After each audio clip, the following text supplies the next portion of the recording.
दोस्तों, मैं मंजू हल्द्वानी उत्तराखंड से। दोस्तों, आजकल हर कोई कहता है कि जैविक खेती करें हम। ये आपने कई बार सुना होगा। अब जैविक खेती तो बड़े स्तर पर होती है, पर अपने घरों में भी कहा जाता है कि आप जो पौधे लगाते हैं वो जैविक फर्टिलाइज़र का प्रयोग करें। तो जैविक फर्टिलाइज़र अगर हम मार्केट से लेने, नर्सरी से लेने जाते हैं तो वो बहुत महंगे मिलते हैं एक तो। दूसरा, उनकी 100% ये नहीं कि वो गारंटी से पूरी तरह से जैविक है, इसकी भी हमारे पास कोई प्रमाण नहीं होता है। तो क्यों ना हम अपने घर में ही जैविक फर्टिलाइज़र तैयार करें, और उससे दो फ़ायदे होंगे हमारे। ये एक तो हम इसको अपने किचन वेस्ट से, अपने गार्डन से जो निकलता है बाद में कूड़ा, उन सब चीज़ों से बनाएंगे। एक तो उससे हमारे आसपास की सफाई होगी, पर्यावरण को शुद्ध करने में हमारा भी सहयोग रहेगा। दूसरा, हमको फ्री में जैविक खाद मिलेगी। तो आज मैं आपको घर पर ही कैसे हम जैविक फर्टिलाइज़र तैयार करें, कंपोस्ट तैयार करें अच्छी सी, तो उस बारे में बात करूँगी। तो चलिए शुरू करते हैं आज का वीडियो। दोस्तों, ये जो आप देख रहे हैं हरियाली, अभी हम उन भाग्यशाली लोगों में से हैं जिनको इतनी हरियाली देखने को मिल रही है। ये हमारे घर के सामने एक बहुत बड़ा खेत है, उस पर देखिए धान की फसल कैसे लहलहा रही है। ये देखिए, ये मैंने अपने किचन से निकलने वाले वेस्ट से तैयार की हुई जो है ये मेरी कंपोस्ट है। इसको आसानी से आप तैयार कर सकते हैं। इसके लिए अगर आपके पास मिट्टी का मटका है उसमें तैयार कर सकते हैं। उसके अलावा जो प्लास्टिक की बाल्टियाँ आती हैं, कलर की पुरानी हो जाती हैं, उनको इस्तेमाल कर सकते हैं। ये प्लास्टिक बैग में तैयार करी हुई खाद है। प्लास्टिक बैग में इस रेनी सीजन में थोड़ी प्रॉब्लम ज़्यादा हो जाती है, क्योंकि इसको हम कवर नहीं कर पाते। कवर नहीं करने से क्या होता है, इसके अंदर पानी ज़्यादा चला जाता है। देखिए, इसमें नमी ज़्यादा दिखाई दे रही है आपको इस समय, तो वो इसके अंदर जो है पानी चला जाता है, उससे इसमें जो है कीड़े वगैरह लगने का डर रहता है। तो इसलिए इस समय जो हम कंपोस्ट बनाएं तो वो हमने ऐसी चीज़ें बनानी है जो हम उसको कवर्ड कर सकें। तो मैं आज आपको एक बकेट में बनाकर बताऊंगी कैसे मैं कंपोस्ट तैयार करती हूँ। दोस्तों, एक मैंने ये पुरानी बकेट ली है और इसमें बहुत सारे होल कर दिए हैं। होल करना बहुत ज़रूरी है, जिससे कि इसमें हवा का वेंटिलेशन अच्छा हो, हवा का आना जाना सही रहे और हमारी जो कंपोस्ट है वो जल्दी बने। सबसे पहले आप कोई भी बकेट वगैरह ले लीजिएगा, कवर्ड ढक्कन जरूर हो, इसमें देख लीजिएगा आप। उसके बाद अब सबसे पहले हम इसके नीचे जो है आप या तो पुरानी थोड़ी सी सॉइल डाल दीजिएगा, नहीं तो पुरानी लीव्स वगैरह जो होंगी गार्डन की, या पुराने सूखे हुए फूल होंगे, या जो आपके जो पॉट्स की आप गुड़ाई वगैरह करते हैं तो उसमें कई वीड्स निकलते हैं, उनको भी डाल सकते हैं आप। सब डिकम्पोज हो जाता है धीरे धीरे। तो मैं आप सबसे पहले इसमें एक तह जो है पुराने मटेरियल की लगाती हूँ। दोस्तों, ये देखिए, ये गार्डन के सूखे हुए पत्ते, हमारे अशोका के पेड़ हैं, उनके पत्ते जब मैं बार बार कटिंग होती है तो उनको मैं बैग वगैरह में भर के रख लेती हूँ, उन्हीं का इस्तेमाल कर रही हूँ यहाँ पर। दोस्तों, जो कंपोस्ट बनाने का रेशो होता है वो एक पार्ट जो है आप एक पार्ट जो है आपका किचन वेस्ट, और 2 पार्ट जो है आपको सूखा मटेरियल डालना पड़ता है। अगर आपके पास ऐसा नहीं भी है तो ज़रूरी नहीं है कि आप उसी हिसाब से बनाएं। आप बस कभी देखें कि आपकी कंपोस्ट ज़्यादा गीली होने लग गई तो आप सूखे मटेरियल का ज़्यादा इस्तेमाल कर सकते हैं। इसके अंदर हम जो कार्डबोर्ड वगैरह होते हैं उनका इस्तेमाल कर सकते हैं, पुराने पेपर होते हैं उनका इस्तेमाल कर सकते हैं, और गार्डन की लीव्स का इस्तेमाल कर सकते हैं, सूखे फूलों का इस्तेमाल कर सकते हैं, और जो हम गुड़ाई करके जो वीड्स वगैरह निकालते हैं अपने पॉट्स वगैरह से, उनका इस्तेमाल कर सकते हैं। तो ये सब चीज़ें अब इसमें बताती हूँ आपको क्या नहीं डालना है। इसके अंदर आपने पका हुआ खाना नहीं डालना है, नमक वाली चीज़ें नहीं डालनी है, तेल वाली चीज़ें नहीं डालनी है, और अगर आपके घर में कोई नॉनवेज वगैरह का यूज होता है तो उसको भी इसमें ना डालें, क्योंकि वो चीज़ें जब डिकम्पोज होती हैं तो उनमें बहुत गंदी बदबू आती है। तो हमने अपनी ऐसी कंपोस्ट बनानी है जो हमारे को इसको बनाने से परेशानी भी नहीं होनी चाहिए, ना हमको हो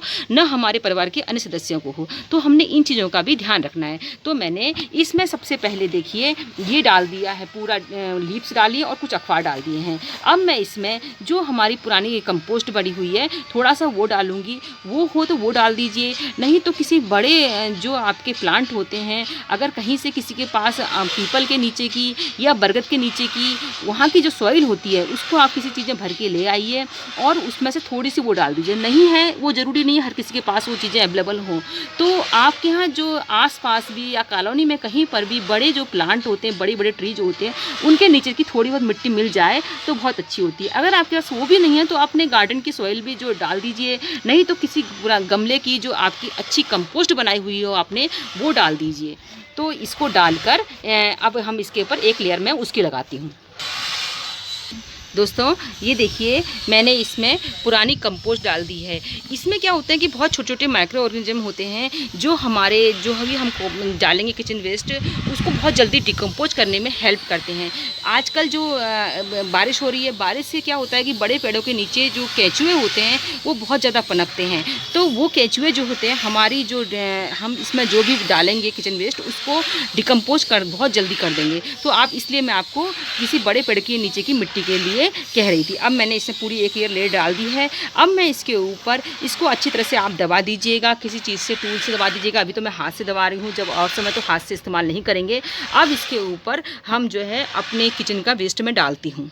हमारा दिन भर का जो किचन वेस्ट होता है उसको किसी पॉट वगैरह किसी बर्तन में आप जो है इकट्ठा कर लीजिए। मैं इस डिब्बे में इकट्ठा करती हूँ और अब मैं इसमें ये डालूँगी। इसमें देखिए कुछ ये जगह ये कद्दू के छिलके हैं और बनाना पील्स हैं। इससे क्या होगा कि ये देखिए बनाना पील्स हैं और इस तरह की चीज़ों से क्या हो जाएगा, ये पूरा इसमें बहुत सारे न्यूट्रिशन आ जाएंगे, क्योंकि जब जो चीज़ें हम खाते हैं उनके छिलकों में भी उतनी ही चीज़ें पावरफुल चीज़ें होती हैं। तो हमारी जो खाद बनेगी बहुत पावरफुल बनेगी। तो ऐसे ही हम हर चीज़ डालेंगे। इसमें अब हम चाय की पत्ती भी डालूंगी। मैंने चाय की पत्ती दिन भर की इकट्ठी कर रखी है। दोस्तों मैंने 2-3 दिन की चाय की पत्ती को धोकर अच्छी तरह से थोड़ा सा इसको जो है सुखा दिया था। अब मैं इसको भी डाल रही हूँ। ये चीज़ें डालने से क्या होगी, हमारी जो किचन कंपोस्ट होगी उसमें एसिडिक लेवल बढ़ेगा, क्योंकि चाय की पत्ती जो होती है वो एसिडिक होती है। तो आप इसको भी डाल दीजिए। ऐसे ही करते करते हमारा ये पॉट रोज़ आप इसमें, अब इसमें मैं थोड़ी सी हो सकेगा तो मिट्टी डाल दूँगी कहीं कहीं पर बीच में। उसके अलावा थोड़ा सा इसमें रेत भी डाल सकती हूँ। रेत या सैंड, बजरी भी कहते हैं जिसको, उसको डालने से क्या होगी, जब हमारी कंपोस्ट निकलेगी तो बहुत सैंडी निकलती है। तो मैं इसके अंदर अब इसके बाद ये डालने के बाद मिट्टी वगैरह डाल देती हूँ थोड़ी सी गार्डन की, और ऐसे ही करते करते हमारा ये पूरा भर जाएगा। जो आप चाय की पत्ती डालेंगे इसके अंदर उसको अच्छी तरह से धो लीजिएगा। उसके अंदर चीनी वगैरह नहीं रहनी चाहिए। चीनी वगैरह डालने से क्या होता है कि वो ज़्यादातर ये फंगस की प्रॉब्लम और चींटियाँ बहुत आती हैं उससे। तो इन चीज़ों को हम धोकर डालेंगे तो ज़्यादा अच्छा रहेगा। ऐसे इस्तेमाल करना है। दोस्तों ये देखिए ये कार्डबोर्ड है, इनको मैंने छोटे छोटे टुकड़े कर दिए हैं। जितना छोटा होगा उतनी जल्दी ये डिकम्पोज होगा। और ये टिश्यू पेपर हैं यूज करे हुए, तो इनको भी हम इसके अंदर डाल सकते हैं। ये भी बहुत जल्दी इसमें डिकम्पोज हो जाते हैं। दोस्तों अगर हम ऐसी चीज़ें डालते रहेंगे तो ये बहुत जल्दी भर जाएगा। पर हम इसलिए क्या करना चाहिए, हमने बीच बीच में इसको, या आप कोई चीज़ से ऐसे नीचे दबाते रहिएगा। आप दबाते रहने से जो है ये एकदम नहीं भरेगा और इसमें ज़्यादा मटेरियल आता रहेगा। और दूसरा जो है, हमने जो इसमें मिट्टी डाल रखी है, वो जो केंचुए वगैरह इसमें पड़े होंगे, जो भी माइक्रो ऑर्गेनिज्म पड़े होंगे, वो क्या होंगे कि इनको जल्दी जल्दी डिकम्पोज करते जाएंगे। तो नीचे की तह जो है बैठती जाती है, ऊपर से खाली होता जाता है। दोस्तों ये दूसरी बकेट है और इस पर देखिए मेरा ये लगभग भरने को आ गया है। ये देखिए पुराना ये निकाला हुआ पौधा जो है सूख गया है, वो भी मैंने इसमें डाल दी, क्योंकि इसके अंदर सॉइल लगी हुई है। तो इससे ये चीज़ें जल्दी डिकम्पोज हो जाती हैं। अब ये भर गया है, या तो आपको और फास्ट करना है, इसको 1 महीने के अंदर ही तैयार करना है, तो आप इसको खाली करिए किसी टब के अंदर, फिर पूरा मिक्स करिए, दोबारा भरिए। मैं ये सब नहीं करती हूँ। मेरा जब ये पूरा भर जाता है ऐसे, तो मैं इसके ऊपर थोड़ी और मिट्टी डाल के कुछ ऐसा प्लांट लगाऊंगी जिसकी रूट्स गहरी नहीं जाएंगी। मैं आपको भी लगा के दिखाती हूँ। दोस्तों ये देखिए, ये मैंने पुराना भरा हुआ मेरा कंपोस्टर था। मैंने इसे पुरानी चीज़ें सब भर गई थी। अब मैंने इसके अंदर कुछ मिट्टी डाल दी है, ऊपर से बहुत ज़्यादा हैवी मिट्टी डाल दी है और इसको खूब अच्छी तरह से इसे दबा रही हूँ। अब इसमें मैं एक प्लांट लगा देती हूँ। दोस्तों इस पर मैंने देखिए ये बंडरिंग जू है, आप चाहे तो इसे पर्सनल पार्जुला का भी लगा दीजिए, वो भी बहुत आसानी से चल जाएंगे। अब इसके बाद क्या होगा कि ये जो बंडरिंग जू मैंने लगा रखा है, इसकी रूट्स बहुत गहरी नहीं जाएंगी, कुछ दिन में ये पूरा भर जाएगा। और नीचे की जो मेरी वो डाल रखा है मैंने किचन वेस्ट, वो जल्दी डिकम्पोज हो जाएगा। जो मैं आपके सामने अभी बना रही थी वो ये है।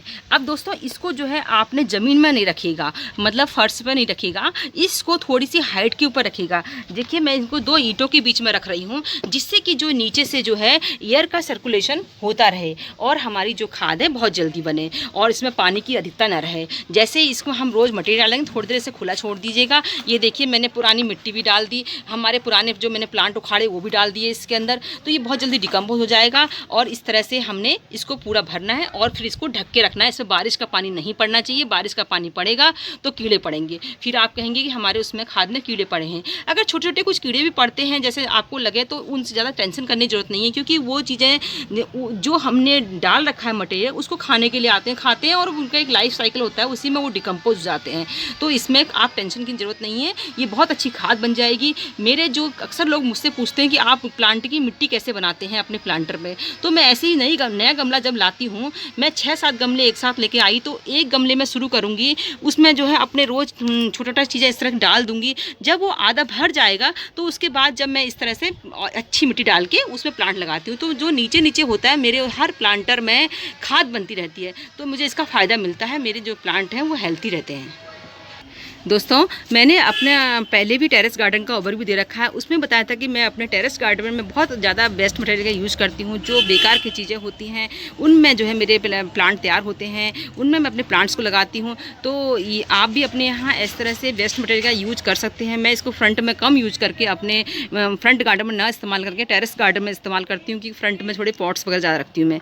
तो इस तरह से इस्तेमाल करके हम जो है अपने गार्डन में बहुत पर्यावरण को स्वच्छ रखने में भी अपना सहयोग प्रदान कर सकते हैं, और हमारे को जो है फ्री में बहुत सारे प्लांटर और बहुत सारी खाद मिल सकती है। तो आज का वीडियो यहीं पर समाप्त करती हूँ, फिर मिलेंगे किसी दूसरे वीडियो में, तब तक के लिए नमस्कार।